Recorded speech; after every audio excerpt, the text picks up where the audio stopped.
नमस्कार, म सियाराम सर फेरि आज एउटा अर्को नयाँ टपिक्स क्लास 10 को फोर्थ च्याप्टरबाट नै लिएर आएको छु।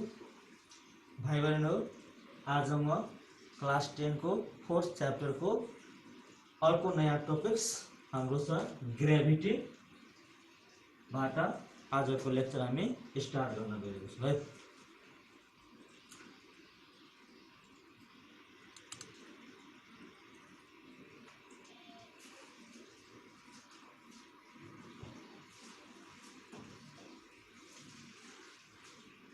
So gravity र gravitational force मा के डिफरेन्स बिट्विन छ? What is the difference between the gravity and the gravitational force? वास्तवमा gravity र gravitational force उस्तै उस्तै नेचरको छ। There are no quite difference between the gravity and the gravitational force. मात्रै हाम्रो हरका little bit difference छ।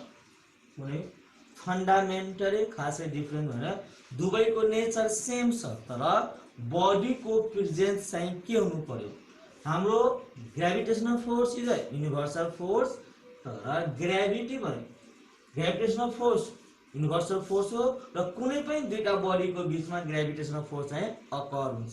But among that two body, if another body, one of the two body is a planet or heavenly body or celestial body, in that case we don't call the gravitational force the force of the heavenly body, celestial body and another body is known as the gravity. मैले भन्न खोजेको कुरा के भने, यदि कुनै दुईटा body छ जेसुकै यो युनिभर्समा भएको जुनसुकै पनि बडी हो है, त्यहाँनिर चाहिँ ग्रेभिटेशनल फोर्स हुन्छ, तर यो ए र बी मध्ये कुनै दुईटा मध्ये भरि यदि मानौ कुनै यहाँनिर प्लानेट आयो, हामी थाहा छ 8 वटा प्लानेट छ, हेभनली बडी स्टार नै हुन सक्छ, प्लानेट हुन सक्छ, स्टार हुन सक्छ, प्लानेट हुन सक्छ, सैटेलाइट हुन सक्छ, व्हाटएभर इट इज, कोमेट हुन सक्छ, जे पनि हुन सक्छ। हेभनली बडी भनेको अर्थ भन्दा माथिको स्काईमा भएको सबै बडीहरुको यिनीहरु भनेको यो दुईटा मध्ये पनि यो दुईटा बडी मध्ये कुनै यदि यो गिभन दिएको मैले लेखेको हो कुनै यो 4 वटा मध्ये वा अरु पनि छ हाम्रो ग्यालेक्सीमा यो स्टारै पनि आइलो हैन, कुनै बडी छ भने त्यतिखेर फर एक्जाम्पल मानौ एउटा के छ स्टार छ, मानौ यहाँ कुनै ढुङ्गा छ, स्टोन छ है, स्टार र ढुङ्गा बीचको फोर्सले हामी ग्रेभिटेशनल फोर्स भन्न सक्छौं। खासै कुनै रङ त होइन, तर जनरली हामी यस्तो केसमा चाहिँ ग्रेभिटेशनल फोर्स नभनिकन एप्रोप्रिएट वर्ड हामी के युज गर्छौं? ग्रेभिटी। ध्यान दिने भाइ बहिनी, यो यहाँनिर पनि ग्रेभिटेशनल फोर्स जस्तै एउटा अर्को टर्म हामी ग्रेभिटी पुट गरेको, जस्तै यहाँ कुनै दुईटा बडी छ भने हामी ग्रेभिटेशनल फोर्स पुट गर्छौं, यहाँ पनि दुईटा बडी छ, यहाँ पनि तिमीले ग्रेभिटेशनल फोर्स भन्दाखेरि हुन्छ, तर त्यस्तो भन्ने चलन छैन। हामीले थाहा छ जुन हाम्रो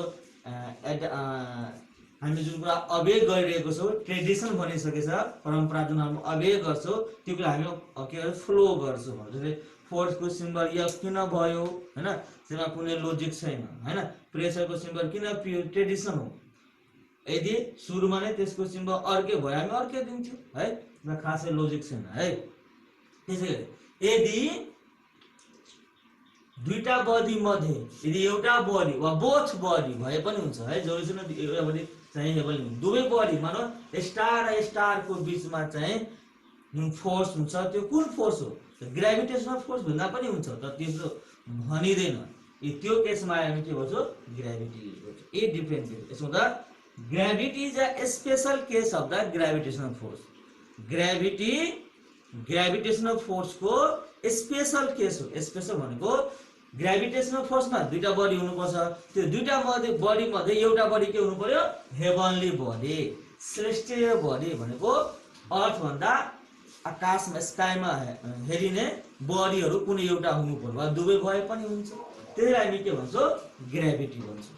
यति रहेको द तर जेन्डर यहाँ ध्यान दिनु है, मैले यहाँ हामी चाहिँ सबै बडीको स्टडी त गर्दैनौँ, जुन हामी अर्थमा बस्छौँ त्यो हामी जनरली अर्थको नै कुरा बढी डिस्कस गर्छौँ। त्यही तिमीले ग्राभिटी भन्छौ भने अर्थले कुनै पनि बडीलाई आफूतिर कति फोर्सले तान्छ, त्यो तान्ने फोर्स नै हामी के भन्छौँ, ग्राभिटी भन्छौँ है। त्यसले गर्दा the force with which earth our planet, generally हामी ग्राभिटी चाहिँ अर्थको लागि युज गर्छौँ। अरू प्लानेट कुरा गर्यो भने म भन्छु त्यो term the force with which earth or planet attract anybody towards its center is called the gravity. यसलाई हामी ग्राभिटी, अर्को नाम चाहिँ फोर्स अफ ग्राभिटी पनि भन्छौँ। It is denoted by W वा एफ। वा ग्राभिटीलाई तिमी वेट पनि भन्न सक्छौ है। यहाँनिर एउटा टर्म अझै पनि लेख्न सक्छौ, force of gravity or weight, you can write here है। फोर्स अफ ग्राभिटी र वेट एउटै कुरा हो है। ग्राभिटी भन्नु र वेट भन्नु सेम कुरा, एउटै डेफिनेसन हो है। It is denoted by W by F. It is a vector quantity. Vector quantity भयो हामीलाई थाहा छ। If it is a vector quantity it must have the magnitude and direction. र म्याग्निट्युड हामीलाई थाहा भयो, केही त होला, फर्मुला निकाल्छौँ हामी, तर डिरेक्सन के, जस्ट लाइक द ग्राभिटेसनल फोर्सको डिरेक्सन के थियो, along the line joining the centre of the two body. Similarly gravity is also vector quantity. So what means direction, gravity को डिरेक्सन जहिले पनि के हुन्छ, प्लानेट, हामी अर्थ को कुरा गर्छौँ जनरली, अर्थ को सेन्टर तिर के हुन्छ, इट इज द डिरेक्सन है।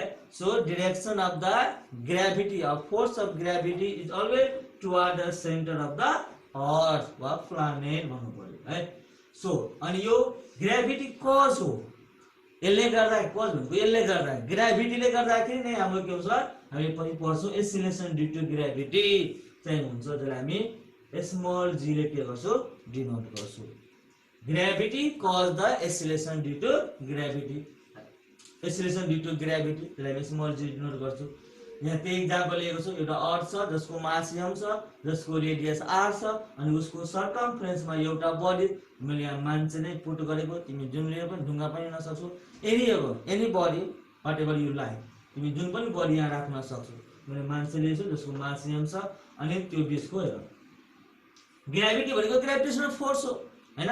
र एउटा बडी के भयो, अर्थ भयो, जसको मास m1 को ठाउँमा m दिए, m2 को ठाउँमा के छ, स्मल m, मान्छे छ m2, यसको डिस्टेन्स कति छ, r छ, r को स्क्वायर, d को स्क्वायर ठाउँमा r को square. So it is the same thing भन्न खोजेको है। अब मैले यहाँनिर के भने, ग्राभिटी भनेको जनरली हामी अर्थको लागि युज गर्छौँ। यदि मात्र तिमी जुपिटरको लागि युज गर्न चाहन्छौ है, for example if you want to use the Jupiter है, यदि तिमी जुपिटरको लागि युज गर्छौ भने जुपिटरको लागि के हुन्छ, the gravity of the Jupiter भन्छौ। है मूनको लागि भन्छौ तिमीले ग्राभिटी अफ मून भन्छौ। अर्थको केसमा ग्राभिटी अफ अर्थ भन्दैन, हामी ग्राभिटी भन्ने बित्तिकै अर्थ नै बुझ्छौँ। तर यदि कुनै अर्थ बाहेक अरू बडी, अरू हेभनली बडी वा अरू प्राणी कुरा गर्छौ भने त्यतिखेर तिमी के भन्नु पर्यो, it is the gravity of Jupiter, gravity of moon, gravity of Mercury ETC है। त्यही भन्न खोजेको, ग्राभिटी अरू पनि हेभनली बडीको लागि हुन्छ, तर ग्राभिटी मात्रै भन्दाखेरि हामी चाहिँ के बुझ्छौँ, अर्थको लागि मात्र है। ध्यान दिनु, अरूको लागि भन्नु भने त्यहाँ नाम दिए स्पेसिफाई गर्नु पर्यो, यहाँ त्यही गिभन दिएको छ। अब ग्राभिटेसनल फोर्स त हामी पढ्यो वा ग्राभिटी त पढ्यो है, ग्राभिटेसनल र ग्राभिटेसनल उस्तै उस्तै छ, बुझ्यो होला भाइ बहिनी। अब यसको इफेक्ट के हो, यदि छ अर्थ, हामी अर्थमा छौँ, यसको असर के हो, हामी के हेर्छौँ है। ग्राभिटी यदि एक्जिस्ट छ, युनिभर्समा यदि ग्राभिटेसनल फोर्स वा ग्राभिटी एक्जिस्ट छ भने यसको असर के हो, व्हाट आर द इफेक्ट, हामी के हेर्छौँ, हामी अर्थमा किन स्ट्यान्ड भइरहेको छौँ, हामी किन उड्दैनौँ। फर एक्जाम्पल तिमी मुनमा गयो भने you cannot land on the surface of moon, तिमी मुनको सतहमा बस्न सक्दैनौ। हामी अर्थमा उभिरहेछौ नि, त्यसरी तिमी मुनको सर्फेसमा स्ट्यान्ड हुन सक्दैनौ, because they have the low gravity. तर हामी अर्थको सर्फेस हामी स्ट्यान्ड भइरहेको छौँ, यही कारण हाम्रो घर अर्थमा बसिरहेको छ, बिकज अफ द ग्राभिटी। अर्थ तानिरहेको छ हामीलाई वा घरलाई भन्नु। एटमोस्फियर जुन हाम्रो बढी हावा छ, एटमोस्फियर जसलाई हामी एयर पनि भन्छौँ, वरिपरि छ, किन, because of the gravitational force of the वा ग्राभिटी अफ द अर्थ भन्छौँ हामी, तर मुनमा छैन है। त्यसलाई हामी भन्छौँ नि अरू प्लानेटमा किन लाइफ एक्जिस्ट छैन? त धेरैवटा कज भए पनि एउटा कज के हो? एटमोस्फियर, एप्रोप्रिएट एमाउन्टको एटमोस्फियर चाहिँ के छ हाम्रो अरू प्लानेटमा छैन, जुन चाहिँ अर्थमा एक्जिस्ट। वेट, हाम्रो वेट जुन छ, मास हैन जी, वेट अरे कुरा मास र वेट फरक छ, मैले डिस्कस गर्छु। वेट जुन हाम्रो छ, जुन हामी स्प्रिङ ब्यालेन्सले मेजरमेन्ट गर्छौँ, त्यो केले गर्दा भएको हो? Because of the gravity. Tide, समुद्रमा, सीमा, ओसनमा जुन टाइड आउँछ, के कारणले गर्दा आउँछ?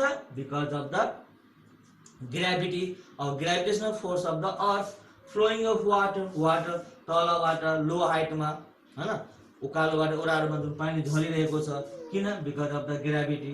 अर्को, सोलर सिस्टममा सबै प्लानेट सनको वरिपरि रोटेट भइरहेको छ, किन? Because of the gravitational force वा ग्रेभिटी अफ द सन भन्नु। सनको वरिपरि त्यहाँ घुम्दैछ, ग्रेभिटेशनल फोर्स अथवा gravity of sun. Similarly exist of the matter, तिमीलाई थाहा छ हाम्रो न्युक्लियसको वरिपरि के छ? इलेक्ट्रोन मुभ गरिरहेको छ, त्यहाँ पनि के लागिरहेको छ? अब त्यहाँ त चार्ज पार्टिकल, त्यहाँ मासमा छ, त्यहाँ हामी इलेक्ट्रोस्ट्याटिक फोर्स भन्छौँ। सेम हो, इलेक्ट्रोस्ट्याटिक फोर्स भनेको त्यहाँनिर ग्रेभिटेशनल फोर्सको नै काम लाग्छ। र त्यहाँ पनि मास र चार्ज आउँछ, धेरै चार्ज आएको कारणले त्यहाँनिर हामी ग्रेभिटेशनल फोर्समा भनिरहेको के भन्छौँ? Electrostatic force. त नेचर सेम हो त्यहाँ। जस्तै हाम्रो सनको वरिपरि प्लानेटहरू रिभोल्भ गर्छ, त्यसै गरी न्युक्लियस के छ? प्रोटोन, प्रोटोनको वरिपरि के हुन्छ? इलेक्ट्रोन रिभोल्भ गर्छ, त्यहाँ पनि ब्यालेन्स गरिरहेको छ इलेक्ट्रोनलाई, इलेक्ट्रोन र प्रोटोन बीच। त्यो जस्तै यहाँ सनको वरिपरि के छ? प्लानेटहरू छ है। मलाई लाग्छ भाइ बहिनी बुझ्यो होला, स्क्रिनसट लिन सक्छु। हामी अर्को क्लासमा